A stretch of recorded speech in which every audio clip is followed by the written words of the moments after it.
Hi there guys, welcome back. This is Deepak Kumar, co-founder of Trader Achievers. So இந்த வீடியோவில் எதை பற்றி பார்க்க போகிறோம்னா நிஃப்டி ரிவ்யூ பார்த்துடலாம்.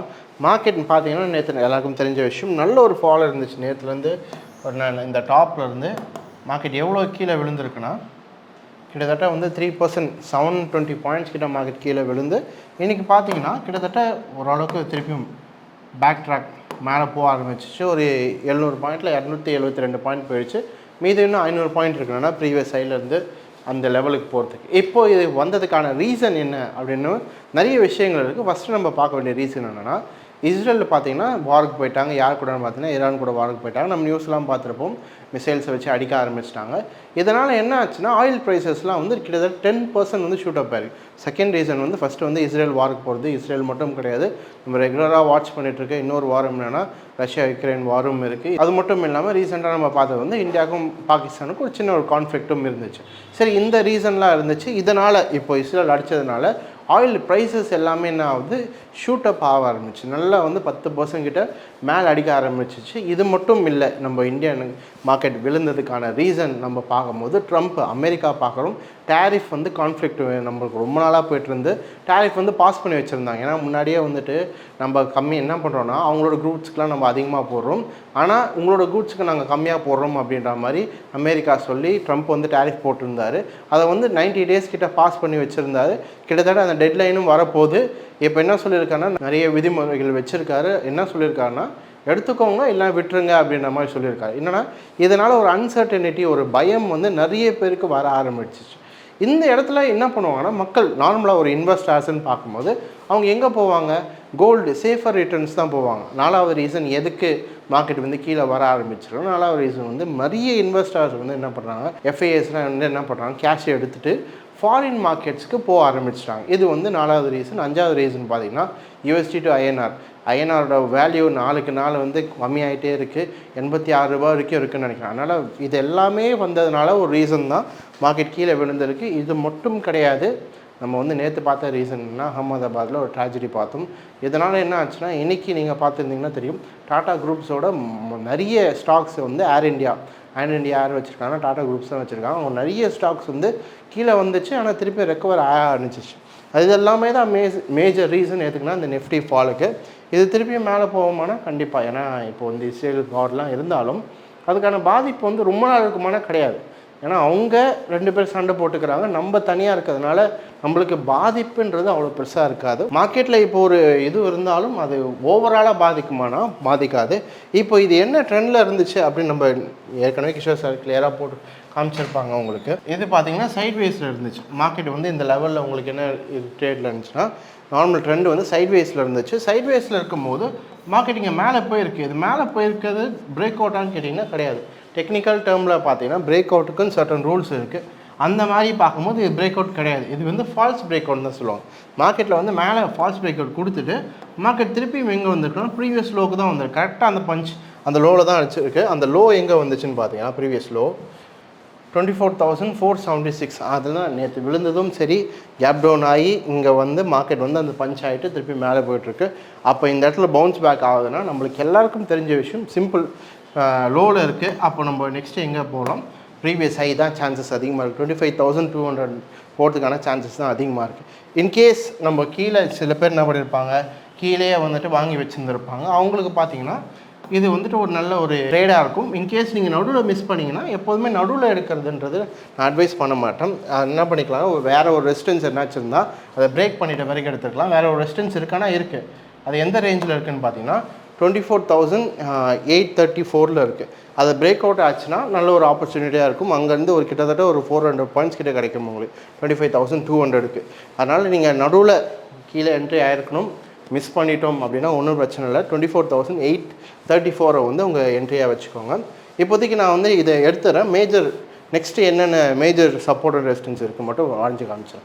மேஜராக பார்க்கும்போது ரெசிஸ்டன்ஸ்னால் 25,200. அதுக்கு அடுத்தது பார்த்திங்கன்னா அதுக்கு அடுத்தது ஓவராலாக பார்க்கும்போது இங்கே இருக்குது 26,200. கிட்டத்தட்ட 1000 பாயிண்ட் இருக்குது. மேஜர் ரெசிஸ்டன்ஸ்னு சொல்ல முடியுது. அதுக்கு நடுவில் பார்த்தீங்கன்னா சின்ன சின்ன மைனர்லாம் இங்கே இருக்குது. இங்கே ஒரு பாயிண்ட் இருக்குது 25,300 இருக்குது. அதுக்கப்புறமா இந்த இடத்துல ஒன்று இருக்குது 25,500 இருக்குது. இது எல்லாமே மைனர் தான், அது ரொம்ப பொருட்படுத்த வேணாம். 25,200 உடச்சா அடுத்தது வந்து 26,200 ஆல் டைம் ஹை கிட்ட வந்துடும். சப்போர்ட்டுன்னு பார்க்கும்போது மேஜர் வந்து 24,476, ஏன்னா ப்ரீவியஸில் வந்திருக்கு. இந்த இடத்துல பார்த்தீங்கன்னா தெரியும் 1 2 3 4 வாட்டி வந்திருக்கு. அந்த சப்போர்ட்டை உடச்சதுன்னா அடுத்த சப்போர்ட்னு பார்க்கும்போது 23,900 அதையும் பிரேக் அவுட் ஆச்சுன்னா அடுத்தது பார்த்தீங்கன்னா 23,242. ட்ரேடிங் பண்ணுறவங்க நார்மலாக இன்ட்ராடே வந்து பண்ணிக்கோங்க, அது ஒன்றும் பிரச்சனை இல்லை. நிஃப்டி பீஸில் வாங்கி வைக்கிறீங்க அந்த மாதிரி மீடியம்ஸில் நீங்கள் தாராளமாக என்ன பண்ணிக்கலாம், உங்களுடைய ஃபினான்ஷியல் அட்வைசர்கிட்ட கேட்டு அவருடைய அறிவுரையும் சரி அதே மாதிரி நீங்களும் அனலைஸ் பண்ணிட்டு தாராளமாக இன்வெஸ்ட் பண்ணணும்னு நினைக்கிறோம், தாராளமாக இன்வெஸ்ட் பண்ணிக்கலாம். ஸோ இது வந்து நிஃப்டி. நம்ம நெக்ஸ்ட் பேங்க் நிஃப்டி பார்க்கலாம். ஸோ நம்ம பேங்க் நிஃப்டி பார்க்கறதுக்கு முன்னாடி இன்கேஸ் நீங்களும் வந்துட்டு எப்படி அனலைசிஸ் பண்ணணும் அது மட்டும் இல்லாமல் எப்படி ட்ரேட் பண்ணணும்னு கற்றுக்கணும்னு வச்சிங்கன்னா we are traders, we teach people. என்ன டீச் பண்ணுறோன்னா நல்லா புரிஞ்சுக்கணும் வச்சுக்கணும்னா இத்தனை வருஷம் நம்ம பண்ண எக்ஸ்பீரியன்ஸை தான் நம்ம என்ன பண்ணிருக்கோம் சொல்லி கொடுத்துட்ருக்கோம். பேசிக்லேருந்து ஸ்டார்ட் பண்ணி நம்ம வந்து எப்படி ட்ரேட் பண்ணணும், ஃபிபனாக்கி என்ன, ட்ரெண்டுனா என்னென்னா ட்ரெண்டுன்னு சொல்லும் போது உண்மையான ட்ரெண்டுனா என்ன, அதுக்கு பின்னாடி என்னென்ன ரூல்ஸ் இருக்குது அது எல்லாமே சொல்லி கொடுத்துட்ருக்கோம். நம்மளுக்கு பார்த்தீங்கன்னா 4 பிரான்ச்சஸ் இருக்குது. சென்னை, கோயம்புத்தூர், மதுரை அண்ட் பெங்களூரில் இருக்குது. சென்னை, கோயம்புத்தூர், மதுரையில் பார்த்தீங்கன்னா எவ்ரி மண்டே கிளாஸஸ் இருக்கும். இது மட்டும் இல்லாமல் பார்த்தீங்கன்னா பெங்களூரில் வந்து ஃப்ரைடே சாட்டர்டே கிளாஸஸ் இருக்குது. பெங்களூரில் மட்டும் ஃப்ரைடே சாட்டர்டே வச்சுருக்கோம். இன்கேஸ் உங்களால் வந்து இந்த வீக் டேஸில் வர முடியலாம் வீக்கெண்ட் பேட்சஸும் இருக்குது. இந்த 3 பிரான்ச்சஸில் சென்னை, கோயம்புத்தூர், மதுரையில் வீக்கெண்ட் பேட்சஸும் இருக்குது. அதுலேயும் நீங்கள் என்ன பண்ணிக்கலாம், தாராளமாக என்ரோல் பண்ணிக்கலாம். அது மட்டும் இல்லை, உங்களால் இந்த எந்த பிரான்ச்சஸுமே வர முடியலன்னா நம்மளுக்கு ஆன்லைன் கோர்சஸும் இருக்குது. தாராளமாக நீங்கள் என்ன பண்ணிக்கலாம், ஆன்லைன் கோர்ஸஸும் ஆட் பண்ணிக்கலாம். ஸோ இப்போ நம்ம இந்த பேங்க் நிஃப்டியை பார்த்துலாம். பேங்க் நிஃப்டி நம்ம பார்க்கும்போது ஒரு நல்ல நியூஸ் என்ன வந்துச்சு, இந்த பேங்க் செக்டார்ஸ்லாம் வந்த நல்ல நியூஸ் என்னென்னா ரெப்போ ரேட் வந்து ஆர்பிஐ என்ன பண்ணியிருக்காங்க, ரெப்போ ரேட் கட் பண்ணியிருக்காங்க. இன்ட்ரெஸ்ட் ரேட் எவ்வளோ கட் ஆகிருக்குன்னா 0.5% வரைக்கும் கட் பண்ணியிருக்காங்க. இதனால் நிறைய பேருக்கு வந்து ப்ளஸ் தான். இப்போ நார்மலாக இன்ட்ரெஸ்ட் ரேட் கம்மி பண்ணும் போது என்ன ப்ளஸ்ன்னு பார்த்தீங்கன்னா நிறைய நியூ பிஸ்னஸ் பண்ணணும்னு நினைக்கிறவங்க, பிஸ்னஸ் ஓனர்ஸு, அதே மாதிரி பிஸ்னஸ் டெவலப் பண்ணணும்னு நினைக்கிறவங்க நார்மலாக என்ன பண்ணுவாங்க, நிறைய வந்து லோன்ஸ் எடுப்பாங்க. லோன் எடுத்து என்ன பண்ணுவாங்க, நிறைய பிஸ்னஸ் டெவலப் பண்ணுவாங்க. இது மட்டும் இல்லாமல் நார்மல் கன்சியூமர்ஸே என்ன பண்ணுவாங்கன்னா ஒரு இன்ட்ரெஸ்ட் ரேட் கம்மியாகிடுச்சுன்னா பொருள் வாங்கலாம், கம்மியாக கிடைக்குது அப்படின்ற ஒரு தாட் வந்து எல்லாருக்கும் வர ஒரு விஷயம்தான். அதனால் இது வந்து நல்ல விஷயம் தான். யாருக்கு பார்த்தீங்கன்னா பேங்க்ஸ் நிறைய லோன்ஸ் வந்து கிடைக்க ஆரம்பிக்கும், மக்களுக்கு நிறைய லோன்ஸ் வந்து வாங்க ஆரம்பிப்பாங்க. அதனால் பேங்க்ஸுக்கு வந்து நிறைய இன்ட்ரெஸ்ட் வரும்.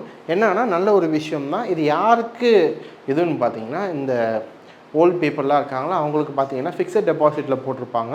அவங்களுக்கு தான் கொஞ்சம் இதுவாக இருக்கும். என்னென்னா ஒரு ப்ளஸ் இருந்தால் மைனஸ் இருக்க தான் செய்யும். அதனால் பார்த்தீங்கன்னா இது ஓல்டு ஏஜ் பீப்புளுக்கு தான் கொஞ்சம் வந்து இது கொஞ்சம் ஒரு பேட் நியூஸ்ன்னு சொல்லலாம், ஒரு நெகட்டிவ் நியூஸ்ன்னு சொல்லலாம். ஆனால் நார்மல் பார்த்தீங்கன்னா யங்ஸ்டர்ஸுக்கு வந்து நல்ல நியூஸ் தான். அதே மாதிரி பேங்க் செக்டார்ஸ், பேங்க் நிஃப்டிக்கும் இது நல்ல நியூஸ் தான். நம்ம ரீசெண்ட் டைம்ஸ்லேயே பார்த்துருப்பீங்க நிஃப்டியோட பேங்க் நிஃப்டி தான் நல்லா பர்ஃபார்ம் பண்ணிகிட்ருக்குன்னா ரெண்டுமே மேலே போனாலும் இது வந்து ஆல் டைம் ஹையை உடைச்சிருச்சு. ஆனால் நிஃப்டி உடைக்க முடியல, இன்னும் ஆல் டைம் ஹை கீழே தான் இருக்குது. அதனால் பேங்க் நிஃப்டி, பேங்க் செக்டார்ஸ் எல்லாமே நல்லா தான் இருக்குது.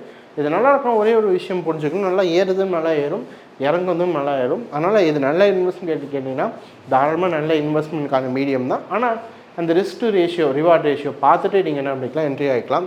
இப்போ நம்ம இது நார்மலாக பார்க்கும்போது மார்க்கெட் வந்து ஓவரால் அப் ட்ரெண்ட் தான், அதில் எந்த டவுட்டும் கிடையாது. ஓவரால் அப் ட்ரெண்ட் தான். மார்க்கெட் இப்போ என்ன இருக்குன்னா மேலே போய்ட்டு ஒரு கரெக்ஷன் மாதிரி வந்துட்டுருக்கு. சரி, ஒரு கரெக்ஷன் வரலாம் 0.5 to 0.6 அந்த ரேஞ்ச் எங்கே வருதுன்னு பார்த்தீங்கன்னா இப்போ கரெக்டாக மார்க்கெட் வந்து 0.5ல் தான் இருக்குது. இன்கேஸ் மார்க்கெட் கொஞ்சம் கீழே வந்தால் கூட 0.618 அது கிட்டத்தட்ட எங்கே வரும்னு பார்த்தீங்கன்னா 54,900 அந்த ரேஞ்சு கிட்டே இருக்குது. எதுன்னு பார்த்தீங்கன்னா 0.618. அப்போ கரெக்ஷன் வந்துச்சுன்னா அந்த 55,000 54,000 வேணால் எழுதி போட்டுறேன்.